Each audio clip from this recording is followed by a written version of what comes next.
So the pavement above Malham Cove is a fantastically spectacular scene, and I think it's one of those that I've known for years, and I noticed that Harry Potter has now finally discovered Malham Cove as well, Yes. because the last Harry Potter film was made, at least in principle, on Malham Cove, although a little bit of research shows they didn't actually shoot it on the cove itself, No. but with the cove The background. backdrop was definitely there. Yeah.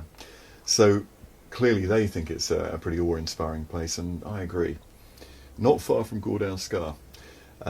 This was a dawn shoot.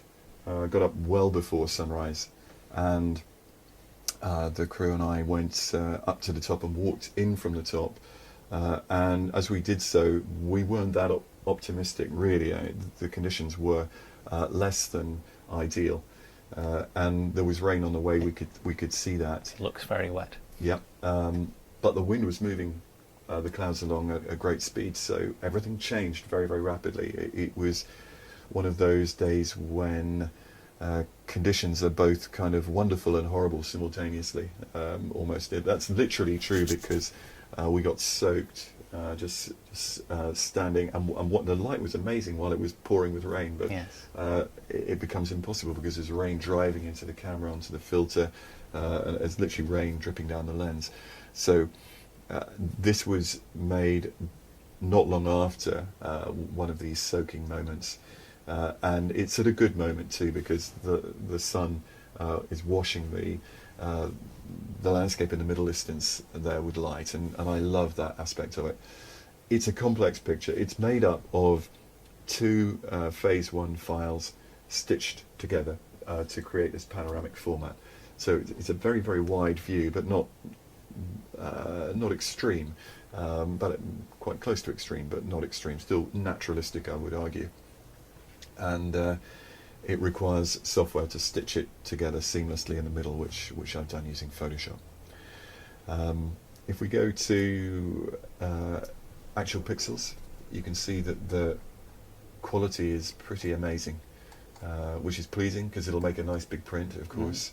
And I've deliberately chosen to focus on foreground and on background using the tilt mechanism of the camera. I didn't need a lot because it may not look it, but in fact everything is relatively far away from the camera. Yes, there's almost a plinth, isn't there, that looks down onto the... There is. So I'm actually standing up above, some probably 7 or 8 feet, as well as then the tripod height.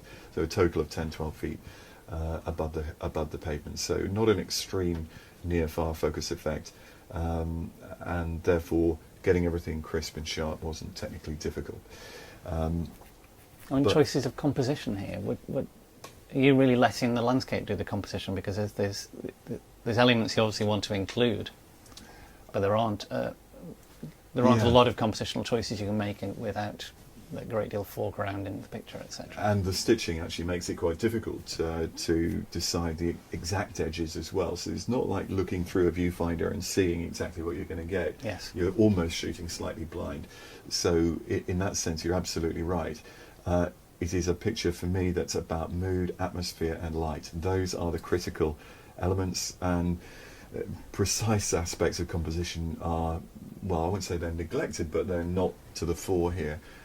It's mostly about mood. So you take a kind of fairly play-safe approach to composition.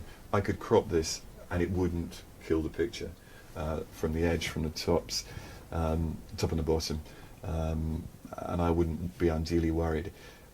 But having said that, I'm happy enough with the total captured area that you can see here. And if I just quickly go back to the 100%, you can see that the detail is pretty profound, and the camera's made a fantastic job, I think, of rendering that extreme range of light. Look in the highlights here, the clouds. Some very nice luminosity too. Exactly, and that's so important to me. I really, really want the picture to feel natural and the light to be believable. What draws me in there is the reflected colour from the wet rocks as well as it changes across the frame. If you look on the left-hand side, you can see that the brilliance of the sky is very much affecting those angled areas of rock that are pointing towards the camera, slightly less so on the right hand side.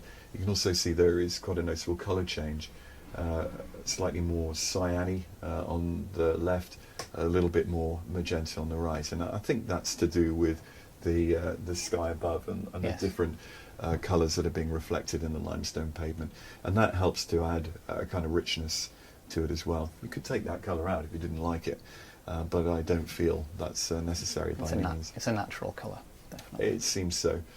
And what else is there to say? In essence, although it's a complicated and large picture of a very big landscape, the essence of it is quite simple, and that is mood.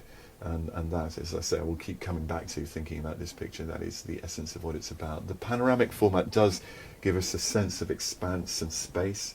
A big worry for me when I was making this picture was the edge, the line there, because what typically happens if you're shooting in this kind of environment is that that can become like a barrier. Yes. But in practice here, because the tonal values are not too different, if we look, you can see that the colour is a big difference in colour, but tonally, if we squint at this, or if I were to convert it to black and white, you'd see that these are quite similar in tone, and as a result of that, there isn't a hard break. Yes, there's a harder break on this side and slightly more so on that side, but the middle of the image, it allows the eye, I think, to flow through into the background. So I don't feel that that's working like a barrier. We're aware that there's an edge there, but it doesn't dominate the picture.